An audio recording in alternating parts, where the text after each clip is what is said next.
Bonjour à tous, chers Sherlockiennes et Sherlockiens, vous voici chez vous sur notre chaîne de podcast. Nous explorons, décryptons pour vous et avec vous, à la loupe des Sherlocks, les sujets d'actualité, concepts innovants et toutes les thématiques du secteur du voyage. Alors attachez vos ceintures, décollage imminent vers une nouvelle découverte de notre secteur passionnant du travel avec notre invité du jour.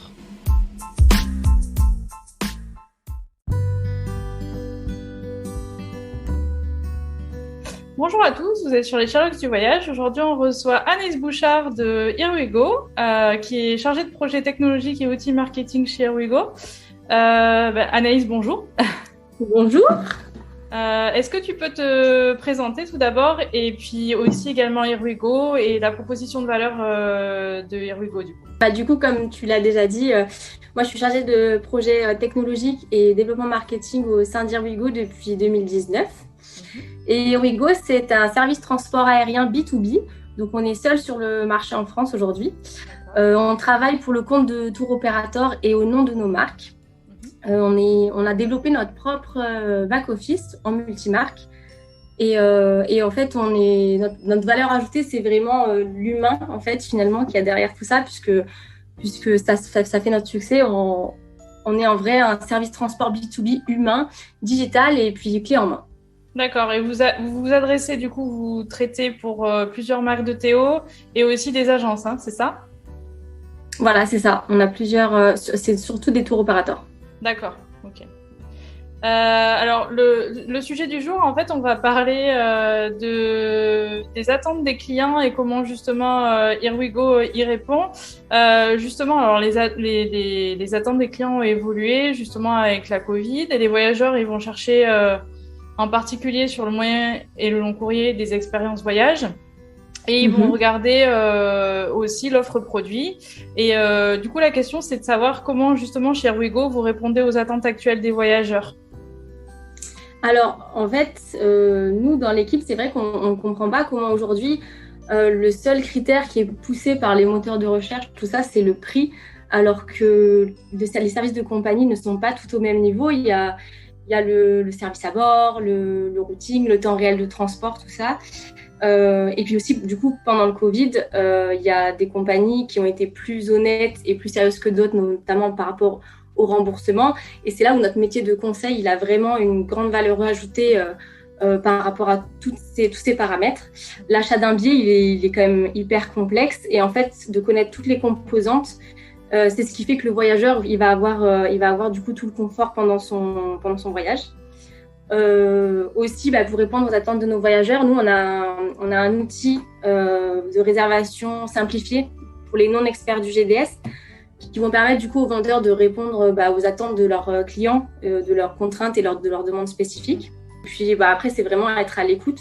Ça, c'est le critère numéro 1, être à l'écoute. Et puis pour répondre aux besoins. Et en fait, le but, c'est d'être un service comme si on était un service intégré à eux, en fait. On te reçoit aujourd'hui pour parler justement d'un nouvel outil que vous avez développé chez Here We Go qui s'appelle You Can Go. Donc, You Can Go. C'est ça. Qui veut dire vous pouvez Here we go, you can go. Du coup, dans quel contexte justement vous avez pensé ce nouvel outil qui va répondre avec des critères de qualité qualitatifs, différents critères sur le transport pour orienter justement vos clients? Alors, en fait, cet outil, il a été pensé lors d'un séminaire où on était autour de la réflexion du transport de demain. On avait plusieurs thématiques. Donc, on sait que l'aérien, on est très critiqué sur l'écologie. Mais bon, il reste quand même le moyen, c'est un moyen irremplaçable sur certaines destinations peu desservies ou sur des longues distances. Et donc, du coup, nous, on veut quand même avoir un rôle à jouer là-dedans. Et c'est en ce sens, en fait, que You Can Go a été créé. D'accord. Donc, voilà. Pour réfléchir aux solutions de demain. C'est une très belle initiative. Et c'est ça. Alors, tout le monde a envie de savoir, du coup, maintenant que tu nous as dit comment vous avez développé cet outil, enfin, dans quel contexte. Donc, on a un peu compris que c'était un contexte où le voyage demain va changer et où quand on va vouloir voyager sur des longues distances, on va pas pouvoir se passer d'avion, hein, comme tu viens de le dire. C'est ça. Mais par contre, les thématiques d'aujourd'hui, on réfléchit beaucoup à comment on va voyager demain. les critères écologiques et comment on peut limiter son impact carbone dans ses voyages. Et du coup, quelle est la valeur ajoutée de You Can Go? Et je sais que vous avez travaillé justement sur des écolabels. Peut-être qu'on peut appeler ça les flight scores. Est-ce que tu peux nous parler de ces flight scores? Quels sont les labels justement qui sont pris en compte, etc. Alors en fait, nous on a créé un algorithme, une règle de calcul qui scanne tous les vols qu'on va proposer. Et en fait, le but c'est vraiment que le client il ait un choix éclairé et sur son empreinte carbone et sur la qualité des services de la compagnie. C'est un peu plus large que seulement l'impact carbone, même si l'impact carbone est vraiment la plus grosse partie de la règle de calcul. C'est intéressant parce que vous n'êtes pas resté que sur le critère vraiment de l'impact carbone, vous avez élargi à vraiment tout l'aspect qualitatif du vol. Ouais, vraiment, on a pris beaucoup d'éléments en compte.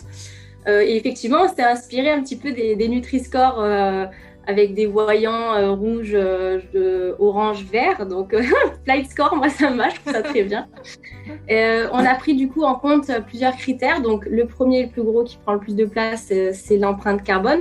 Donc, il y a effectivement le type d'appareil qui va jouer du coup sur effectivement la consommation de CO2, l'âge moyen de la flotte et puis le taux de remplissage. Et ensuite, on a d'autres critères qui sont notamment la ponctualité, le nombre d'escales, puisque effectivement un atterrissage et un décollage va émettre plus de CO2 que lorsqu'on est en vol, et puis la qualité de service des compagnies qui prend en compte les services à bord, les services à l'aéroport, la facilité d'accès à l'enregistrement en ligne et énormément d'infos, d'aspects comme ça. D'accord. Ah. Je vais revenir sur le nombre d'escales. Outre l'empreinte carbone du fait de diminuer le nombre d'escales, c'est aussi plus sympa et d'avoir un vol direct. C'est plus confort aussi, donc ça rentre aussi dans les critères de confort en fait d'un voyageur, donc ça c'est intéressant. Je vais revenir sur l'empreinte carbone. Tu nous parlais de la consommation des appareils, etc. Donc, est-ce que tu peux nous dire quels sont les appareils, en tout cas, qui sont les plus aujourd'hui à mettre en avant plus que d'autres, du coup? Ce qui va jouer, c'est l'âge de l'avion. Parce que plus il est récent, plus il est du coup, il a été travaillé pour moins consommer, etc. Et donc, les flottes qui sont plus vieilles vont consommer beaucoup plus. Après, il y a aussi un aspect qu'on a pris en compte que je n'ai pas dit, c'est en fonction de la classe de réservation. Quand on est une personne et qu'on prend une business, par exemple, en fait, on considère qu'on prend l'équivalent de 2 places. Il y a l'élément de remplissage, parce que du coup, l'idée, c'est aussi d'expliquer ça. C'est de dire que si un avion, c'est comme quand on voyage finalement en voiture, si on fait le même trajet et que on est tout seul, ou si on fait le même trajet et qu'on est 4 dans la voiture, si on divise par le nombre de personnes sa consommation carbone, j'imagine que c'est pas du tout la même chose. C'est ça. En fait, nous on peut pas quand un client prend son billet d'avion, on peut pas savoir si l'avion va être rempli ou s'il va y avoir 3 personnes dedans. Bon, j'exagère pour faire plus simple, mais effectivement, si on divise par 3 la consommation de l'avion, ça explose. Donc, et si l'avion est plein, effectivement, chacun contribue, on divise par le total de passagers et ça contribue homogènement à la consommation de CO2. Donc, le but, c'est de prendre le taux moyen et de se référer à ça en fonction des trajets, des routines, etc. pour pouvoir avoir une note qui sort pas de nulle part et qui est cohérente. Avec le prévisionnel que vous pouvez avoir par rapport à la data. Alors du coup, il vient le temps où tu vas nous montrer à quoi ressemble l'outil, donc ça que tout le monde attend de voir en vrai. Si tu peux nous partager ton écran, donc c'est l'objectif pour nos auditeurs ceux qui nous regardent de voir à quoi ça peut ressembler. Here we go. Alors Here we go, ça s'écrit G-O-O. Ouais. Here we go. Non, Here we go, ça se dit. C'est Here we go et c'est W-I, donc c'est pas comme en anglais. Non. Un petit jeu de mots. Du coup, Here we go. I-R-W-I-G-O-O. Et You Can Go, donc on a compris qu'on pouvait y aller. Et du coup, ça s'écrit Y-U-C-A-N pour Cannes et Go, pareil, du coup ça. G-O-O. Géo, ouais. Voilà, en référence à Here We Go, effectivement. Du coup, là, j'avais pris. Donc là, ça, c'est c'est notre moteur de recherche simplifié dont je te parlais tout à l'heure.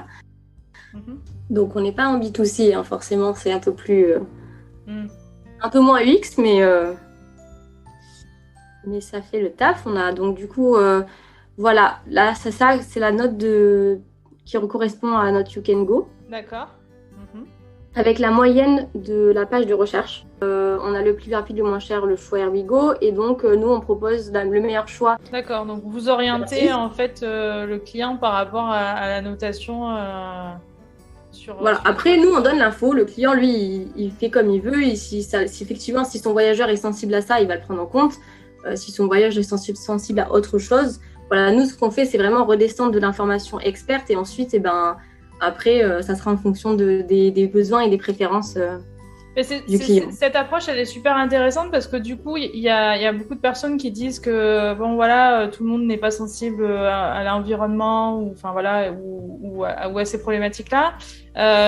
D'autres qui vont y être sensibles. Et vous donnez la main finalement au client puisque le client, en fait, c'est lui qui va dire j'ai l'info, donc en fait. C'est moi qui décide en conscience finalement qu'est-ce que je vais choisir par rapport aux infos qu'on me donne. Et ça oriente, mais ça n'oblige pas. Donc chacun est derrière libre de faire ce qu'il veut. Mais après, ça te permet d'être consommateur et d'avoir les outils pour le faire si tu as envie de le faire en fait. C'est ça, c'est vraiment un consommateur. C'est exactement le mot, c'est ce qu'on s'était dit en plus avec mon équipe la dernière fois. Et donc, du coup, tu vois, on peut trier par note, You Can Go, mais aussi par CO2, par durée, par prix. Donc, voilà, vraiment, après, c'est en fonction du client. Oui. Et donc, tu vois, ensuite, là, par vol, on a détail You Can Go. Et donc, quand on va dans détail, on a du coup le détail dont je te parlais tout à l'heure, les critères, par segment de vol. Donc, le CO2 qui est généré, la compagnie, la ponctualité et le routing. Donc, d'où la note. Donc, on a vraiment toutes ces infos-là. Le routing, tu as une escale, la ponctualité, elle est en vert. Top Company aussi. Top Company, c'était quoi déjà, Top Company? C'était... c'est la qualité de service des compagnies, le service à bord, à l'aéroport, les services en ligne. Ça prend énormément de critères, en fait. Ouais, Qatar Airways, généralement, c'est plutôt une compagnie sympa. Et une escale, vous l'avez mis en rouge, du coup, là? Ouais, en fait, pour une première version, en tout cas, dès qu'il y a une escale ou plus, on a mis. C'est vert en fait s'il n'y a pas d'escale, si c'est du vol direct. C'est direct. D'accord. Donc les compagnies, il y a un rating, donc de 1 à 25 c'est vert, ensuite c'est orange, ensuite c'est rouge, etc. La ponctualité c'est vert, c'est pareil. Mais après, donc, quand on va loin comme ça, c'est pas forcément. Enfin, on peut pas. C'est difficile d'avoir des vols directs aussi. Voilà, c'est sûr. Oui. Et voilà, après, des fois, on fait des départs aussi de Marseille. On ne va pas forcément avoir du direct selon où on va, quoi. Oui, bien sûr. Suivant d'où on part et où on va, ouais. Mais c'est une belle approche parce que du coup, on a quand même un système de hub qui est assez important aujourd'hui. Alors, pour ceux qui ne sont pas forcément dans l'aérien, qui font que... En fait, pour l'international, on passe par CDG, Paris Charles de Gaulle. Et du coup, qui est souvent au moins une escale, voire deux, quand on va à l'international. Et c'est pas mal aussi de mettre en avant peut-être des vols, j'imagine que vous proposez aussi tout ce qui est vol charter, justement, et qui peuvent être à destination, enfin, qui peuvent partir, qui sont opérés en région et qui, du coup, ont souvent des vols directs et qui sont moins consommateurs en termes d'empreinte carbone. Et donc, c'est ce type de vol qu'il faut aussi privilégier, un petit message subliminal. Exactement. Le charter qui est en fait, ça fait partie de nos compétences du coup dans le service transport. Effectivement, ça fait partie de des gestions de notre quotidien et des choses dont on s'occupe. Ouais. Super. C'est vrai qu'en tant qu'utilisateur, alors moi, je n'avais pas vu l'outil avant pour ceux qui se posent la question. Donc et en fait, c'est vraiment, on voit tout de suite les infos et c'est vraiment parlant. En fait, ce flight score de suite avec les couleurs, ça parle très vite. Donc, et pour ceux qui n'ont pas accès forcément au GDS, etc., c'est en termes de lisibilité de l'offre, c'est super et ça permet de faire les bons choix. Surtout qu'on est vraiment connecté directement au GDS et sans mémoire tampon, donc on a vraiment l'offre du GDS sur l'outil comme vous l'avez vu, quoi. D'accord. Donc, tu as toute l'offre, mais en plus, elle est cristérisée, etc. Voilà. En quoi, en fait, finalement, You Can Go, il est en phase avec les attentes du marché en matière de mobilité, écologie, RSE, etc. Bon, voilà, on l'a vu. Hein. Oui. Pour faire un peu, pour reprendre un peu du coup ce qu'on a dit, déjà, voilà, encore une fois, l'aérien, c'est un moyen de transport qui a une empreinte carbone un peu plus élevée que les autres moyens de transport. Et je pense que les Français sont sensibles aux efforts qui sont faits pour diminuer les gaz à effet de serre dans le voyage comme dans leur vie quotidienne d'ailleurs. Et il y a vraiment une conscience écologique globale qui est plutôt forte. Et du coup, voilà, nous, on souhaite participer à une partie de la solution plutôt qu'au problème. Du coup, on passe à la prochaine question qui est un peu plus générique, on va dire. En quoi, pour toi, justement, le digital, il répond aux enjeux de demain il fait partie, justement, de la solution de proposer ça, notamment sur la partie digitale.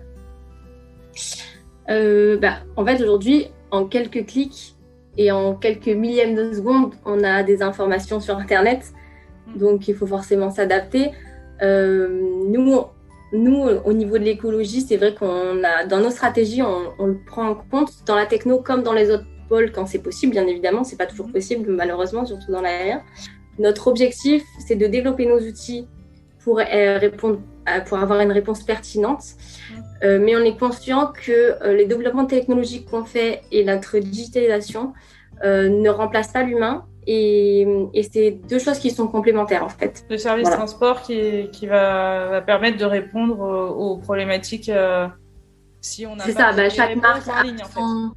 Voilà, chaque marque a une personne attitrée qui s'occupe de son compte, etc. Et en contact avec elle dès qu'il y a le besoin. Il y a un relationnel qui est en place en fait. C'est vraiment le plus important ici. D'accord.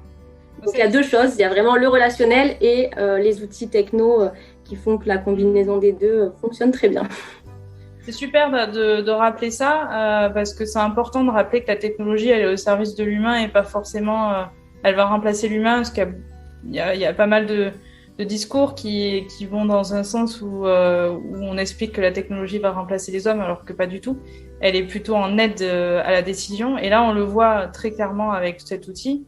C'est de l'aide à la décision, mais après si on a des questions, j'imagine qu'on peut très bien vous contacter et c'est vraiment c'est vraiment l'application visible de l'apport de la technologie à l'humain, quoi. C'est super. Voilà, nous, la techno, elle est vraiment là pour remplacer les tâches répétitives, nous faire gagner du temps et de la productivité, en fait. Alors, comment toi, tu vois évoluer le secteur du tour operating, notamment de l'offre aérienne par rapport justement à ces enjeux environnementaux et sociaux? Penses-tu que la part des clients sensibles à la qualité de l'offre produit et plus seulement à l'élément tarifaire va augmenter? Et alors, je ne sais pas si tu as une idée ou si tu as envie en tout cas d'en parler et de dire voilà, je vois les choses comme ça. Après, c'est ton ressenti. L'idée, c'est juste de donner ton ressenti, pas forcément un truc qui va être réel, mais voilà, ton ressenti de pro sur les proportions que cela peut prendre selon toi. Est-ce qu'il va vraiment y avoir un engouement par rapport à ça, ou est-ce qu'il y a déjà un engouement, vous voyez, sur votre solution justement par rapport à la priorisation justement des achats sur les propositions Here-We-Go finalement? Alors, donc je vais essayer de pas oublier les questions. Donc, moi je pense que déjà dans ce qui va arriver, il y a deux étapes. Il y a un peu l'effet revenge dont ont parlé les patrons des compagnies aériennes. Je pense qu'effectivement, ça arrive et ça va encore arriver. Parce que les clients, ils vont avoir, après les années qu'on a eues, là, la période de Covid, on a tous envie de voyager. Je pense que c'est plutôt le prix qui va clairement déterminer le voyage. Et je pense que dans un second temps, il y aura plutôt une volonté de faire attention, encore une fois, dans le voyage, plus éthique, plus responsable, mais comme dans la vie quotidienne ou dans les hôtels, tu sais, quand on a le choix de ne pas faire changer sa serviette tous les jours, je pense que ça va jouer. Finalement, ça fait un recap de ce qu'on vit dans notre quotidien, on le vit aussi dans le voyage finalement. Hein, C'est ça. Et puis ça fait des années qu'on impose aux clients un petit peu le critère du prix qui est poussé et qu'on réduit un peu l'offre aérienne à ça, alors que franchement c'est hyper complexe et il y a beaucoup de critères et de conditions à prendre en compte. Les annulations, les remboursements, les modifications, les bagages, c'est pas la même chose, pas les mêmes kilos, pas les mêmes nombres de bagages, les services ancillaires, les temps d'escale en fonction des aéroports. Enfin, il y a vraiment Les services énormément ancillaires, alors juste se coupe parce que tout le monde ne sait pas ce que c'est. Ah, pardon. Alors, dis-nous ce que c'est, du coup. Bah, du coup, c'est des services supplémentaires qu'on peut apporter en plus du vol. Donc, ça peut être donc, des bagages en plus, ça peut être des repas spécifiques, ça peut être des animaux. Enfin, c'est toute demande un petit peu des services supplémentaires qu'on peut avoir en vol. C'est ça. Et du coup, voilà, donc là, je pense que la mission sera longue, mais je pense que c'est un peu de notre devoir aussi de remettre les pendules à l'heure à ce sujet. C'est vrai qu'aujourd'hui, les compagnies, elles tentent de mettre leurs services en avant. Mais sauf que ça remonte pas sur les moteurs de recherche parce que, enfin, pas homogènement parce que rien n'est normé. Et donc nous, on est un peu en B2B les mieux placés pour ce faire. Pour rappel, l'aérien, c'est quand même 40% du chiffre d'affaires d'un voyage. Et donc, si nos clients ils choisissent qualitativement leurs réceptifs, leurs hôtels, leurs transféristes, c'est évident que nous, l'aérien, il faut qu'on fasse la même chose, qu'on pousse le bon produit, qu'en fonction du terrestre et des attentes clients, sachant que, comme on l'a dit, les attentes ne sont pas les mêmes pour tout le monde. Il y en a qui vont être plus sensibles au type d'appareil, il y en a qui vont être plus sensibles au CO2, il y en a qui vont être plus sensibles au temps de transport réel. D'escale, par exemple, vraiment... Voilà. Donc, je pense que le prix reste forcément incontournable, on est bien d'accord, mais pas le critère unique parce qu'il y a vraiment énormément de choses. Et donc, nous, notre objectif, quel que soit le choix du client, c'est juste qu'il soit averti et que ça se fait en toute transparence et que selon ses préférences, on réponde à ses attentes. Après, il est évident que notre rôle à nous, c'est quand même d'orienter en fonction des compagnies qui ont le meilleur service et qui ont le meilleur accompagnement commercial pour, si jamais il y a un problème, pouvoir lui offrir le confort de... On n'y pense pas forcément ça, parce que bon, quand on voyage, on se dit tout va bien se passer, mais on l'a vu justement avec la Covid, ça se passe pas toujours bien, et donc c'est aussi c'est important en fait d'en parler. Je trouve que c'est important que tu en parles. Donc c'est pour ça que je rebondis dessus, c'est de savoir qu'on choisit aussi une compagnie par rapport à son service et par rapport à peut-être à son temps de réponse, à ce qu'elle fait en cas de problème, quoi. C'est ça, nous on est connus et reconnus par les compagnies aériennes, on est en contact avec elles tout le temps, on connaît bien les commerciaux, etc. Forcément, pour le confort du client et pour le confort du voyage et en cas de problème, etc., il y a forcément des compagnies qu'on va privilégier et ça a payé jusqu'à présent parce que clairement, quand il y a eu le Covid et qu'on a dû rapatrier tout le monde, nos contacts, nos contacts avec les compagnies et puis les choix qu'on avait faits ont payé. On a vraiment pu rapatrier tout le monde rapidement. On a vraiment trouvé des solutions et nos clients étaient hyper contents, quoi. C'est important de le rappeler. Et je voulais aussi rebondir sur ce que tu as dit. 40% du chiffre d'affaires d'un voyage, c'est important quand même. C'est quand même une grosse partie, oui. Voilà, donc, et c'est vrai que quand on y pense avec cette entrée-là, on se dit effectivement, si j'ai envie de faire un voyage qui est responsable, l'aérien finalement représente peut-être pas la plus grosse part, mais c'est quand même une bonne part du voyage. Donc c'est important d'avoir les infos là-dessus aussi également. Oui, puis de sentir, puis de savoir qu'on est accompagné en cas de problème, c'est comme pas négligeable avec ce qui vient de se passer depuis 1 an et demi, quoi. Merci Anaïs. Alors, est-ce que du coup tu voulais peut-être redonner peut-être les contacts? Toutes les informations sur notre site internet airwigo.com. D'ailleurs, il y a beaucoup d'anecdotes et de retours de nos clients et de leurs voyageurs suite au Covid. Donc, si ça intéresse, n'hésitez pas à aller voir. Est-ce que tu voulais rajouter quelque chose? Moi, je voulais juste... qu'est-ce que je pourrais rajouter? Que je suis, moi, la première à vouloir choisir un vol le moins cher par souci d'économie.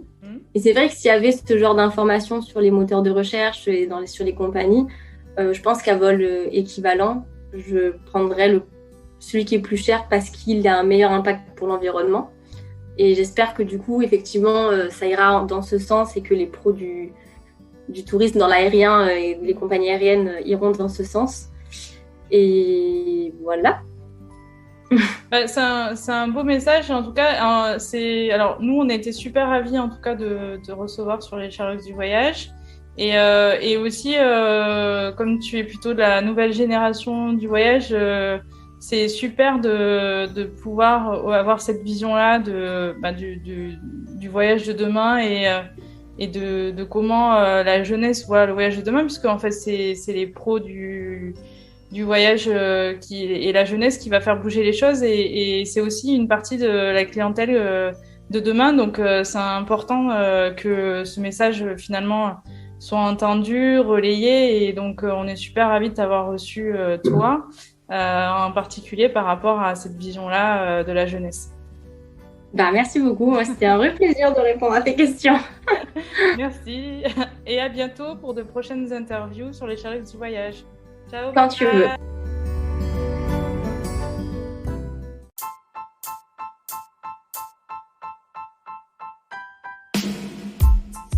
Chers Sherlockiennes et Sherlockiens, merci de nous avoir écoutés. Vous avez aimé cet épisode? Cela vous a été utile? Alors aidez-nous à diffuser ce podcast autour de vous.